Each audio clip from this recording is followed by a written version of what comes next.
적지 않았었는데요. 다윗의 시가연 베냐민인 구시의 말에 따라 여호와께 드린 노래가 바로 시편 7편입니다. 네, 이 표제에서 나와 있는 것처럼 이 시편 7편은 다윗의 개인 시입니다. 장르로는 이제 개인 탄원시로 분류가 되는 시인데요. 이 시가연이라는 단어의 의미는 분명하지 못한데 불분명하지만 쉽게 시라고 생각하시면 좋을 것 같습니다. 다윗이 베냐민 사람 굿이라는 사람에 의해서 거짓 비방과 모함을 받은, 그래서 억울함 상황 속에서 하나님을 향해 호소하며 구원하여 주시기를 요청하는 시입니다. 1절에서 10절까지는 자신의 처지에 대해서 하나님께 설명을 하고 있고요. 11절에서 17절까지는 하나님의 의로우심을 호소하며 악인들을 심판하시고 자신을 보호해 주실 것을 요청하고, 마지막은 의로우신 하나님에 대한 찬양으로 이 시가 끝마칩니다. 먼저 억울한 일을 당했을 때를 우리가 한번 생각해 볼까요? 억울한 일을 당했을 때 우리가 모함을 당해 수치를 당하고 수군거림을 당하고 우리의 평판이 완전히 금이 갔을 때, 그런 일이 발생했을 때 여러분은 어떻게 먼저 반응을 하시나요? 오늘 우리가 읽은 시편 7편의 다윗은 곧장 하나님께 나아갔습니다. 하나님을 향해 하나님을 찾습니다. 1절입니다. 여호와 내 하나님이여 내가 죽게 피하오니 나를 쫓아오는 모든 자들에게서 나를 구원하여 내소서. 3절에서도 동일하게 고백하고 있죠. 여호와 내 하나님이여 라고 고백하고 있습니다. 여호와 하나님을 내 하나님, 나의 하나님이여 라고 고백을 하고 있는 것이죠.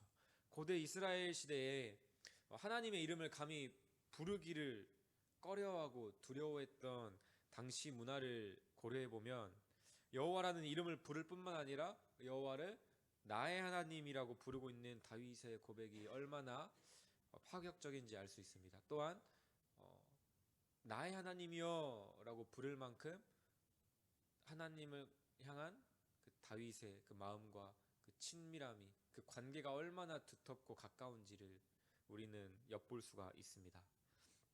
사랑하는 성도 여러분, 여러분의 하나님은 어떤 하나님이십니까? 귀로만 들었던, 옆 사람에게만 역사하는 하나님이십니까? 남의 하나님인가요? 아니면 나의 삶 속에서도 역사하고 계시는, 나와 함께 하시는 나의 하나님이십니까? 억울한 일을 당할 때, 모함을 당하고 수치를 당할 때 가장 먼저 어떻게 반응하고 대처하고 계십니까? 바라기는 다윗처럼 나의 기도를 들으시는 나의 하나님께 가장 먼저 나아가 나의 모든 억울함과 나의 모든 상황들을 호소하고 고백할 수 있는 저와 여러분이 되기를 주님의 이름으로 축복합니다. 5절 마지막에 나오는 이 셀라라는 단어는 잠시 쉬고, 조금 음미한다는 그런 느낌이라고 생각하시면 좋을 것 같은데요. 연을 구분하는 표시가 되기도 합니다. 그래서 1절부터 5절까지가 또 한 연이 되고요. 6절부터 그 이유가 또 한 연이 된다고 보시면 됩니다. 그리고 6절에서 11절로 다윗은 억울한 자신의 상황 속에 하나님께서 개입하여 주셔서 심판자로 일하여 주시기를 요청하고 있습니다. 특별히 6절에서 이렇게 이야기를 하죠. 여호와여 진노로 일어나사 내 대적들의 노를 막으시며 나를 위하여 깨소서, 이렇게 표현하고 있습니다. 하나님, 제가 지금 이렇게 억울한 일을 당했는데 공의로우신 하나님 뭐 하세요? 일어나세요. 저를 위해서 깨어나서 심판하세요. 부탁이 아니죠. 마치 어린아이들이 싸웠을 때 힘센 친형이나 부모에게 달려가서 바짓가랑이를 붙잡으며 누구를 가리키죠? 나를 괴롭혔던 그 대적을 가리키는 그 모습이 떠오릅니다. 다윗의 표현을 주목해 보십시오. 하나님을 향해 어떻게 하고 있나요? 일어나세요, 깨어나세요 요청하는 것이 아니라 일어나사 깨소서 명령하고 있습니다. 원문으로도 둘 다 명령형으로 기록되어 있습니다. 나를 위해 깨어나시라고 명령을 하고 있는 것이죠. 우리가 보기에 얼마나 자기중심적이고 어떻게 감히 하나님을 향해 인간이 명령을 할 수 있을까라는 생각이 듭니다. 어떻게 감히 전지전능한 하나님께 누가 명령을 할 수 있을까요? 어떤 관계일 때 이런 일들이 가능할까요? 한 나라의 통치자인 대통령에게 감히 명령할 수 있는 사람은 누가 될까요? 뭐 배우자도 될 수 있겠지만 어린 자녀들이겠죠.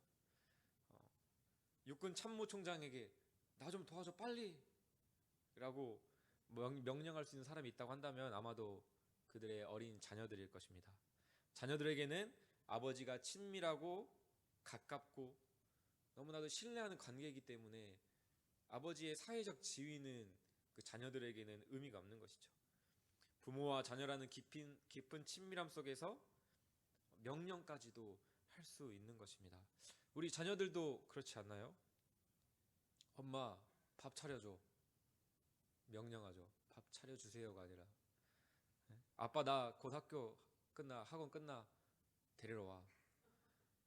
데리러 와주세요가 아니라 데리러 와. 명령을 하죠. 어떻게 그럴 수가 있나요? 그만큼 아버지와 어머니와의 친밀하고 서로를 신뢰하는 그 깊은 관계가 있기 때문이죠. 자녀들이 다급해질 때 그 표현이 더 거칠어지죠. 아 빨리. 아빠 뭐해 뛰어 라고 명령합니다. 호통을 치죠. 하나님을 향해 명령하는 다윗도 그 상황을 생각해 보면 충분히 이해가 됩니다. 다윗이 항상 하나님을 향해 명령하진 않았을 것입니다. 다윗도 억울하고 괴로운 상황 속에서 다급함 가운데 하나님을 향해 명령하는 것이 그 다급함이 드러나는 것이죠. 사랑하는 성도 여러분, 여러분의 하나님은 어떤 하나님이십니까? 거룩하신 분, 전지전능하신 분, 우리가 감히 가까이 다가갈 수 없는, 우리와는 너무나도 거리가 멀리 계신 분. 이 모든 표현이 하나님께 합당하지만 우리가 잊어서는 안 될 가장 중요한 우리와 하나님과의 관계를 규정하는 하나님의 이름이 있죠. 그것은 바로 하나님은 우리의 아버지 되신다는 사실입니다. 그리고 우리는 그분의 자녀라는 사실이죠. 자녀에게는 어려움이 있을 때나 도움이 필요할 때 언제 어디서나 부모의 도움을 구할 권세가 있습니다. 하나님 저 지금 힘들어요. 도와주세요. 일어나세요. 나를 위해 깨어나세요.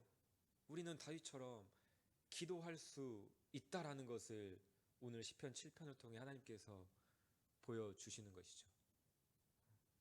나의 하나님, 아버지, 나의 아버지, 나를 위해 일하세요. 나를 위해 응답하세요. 내 아빠시잖아요. 친밀한 관계에 호소하며 우리는 기도할 수 있어야 합니다. 억울한 일을 당한 성도님들 계십니까? 다른 누군가가 아닌 나의 하나님, 다윗이 여호와 내 하나님이여 라고 고백했던 것처럼 하나님 나의 아버지, 이렇게 나의 하나님을 부르짖으며 달려나가시는 우리 성도님들이 되시길 원합니다. 나는 억울한 일을 당해 비참한데 하나님은 아무 일도 안 하고 그저 바라만 보고 계시는 것처럼 느껴지십니까? 그 다급함 속에서 나 혼자서 어쩔 줄 몰라 하는 것이 아니라 그 다급함 속에서 다급하게 하나님을 찾으시길 바랍니다. 하나님은 우리 아버지 되시며 우리는 그분의 자녀가 되기, 우리는 심지어 감히 명령하기까지 하나님을 찾을 수 있습니다. 억울한 일을 당해 답답한 성도님들 계십니까? 아무런 죄도 없이 그 당시 최악의 형벌을, 그리고 저주의 상징이었던 그 십자가형을 당하신 그 억울한 일, 가장 억울한 일을 묵묵히 당하신 우리 구주 예수님을 기억하시길 바랍니다. 가장 억울한 일도 우리를 위해 기꺼이 당하신 예수님께서 우리가 살아가면서 겪는 그 모든 억울함을 아시고 이해하시고 또 위로하시고 그 모든 문제들 그 십자가에서 해결하셨습니다. 그래서 우리가 이렇게 기도하면 좋겠습니다. 예수님, 제가 살아가면서 겪는 억울함은 예수님의 억울함에 비할 바가 아니지만 그래도 억울하고 힘들어요. 그래도 저 같은 죄인을 위해 비방당하시고 조롱당하시고 억울함을 당하신 예수님을 의지하면서 힘들지만 이겨내기를 원합니다. 도와주세요. 나의 하나님, 내 아버지시여 도와주세요. 이렇게 우리가 기도하면 좋겠습니다.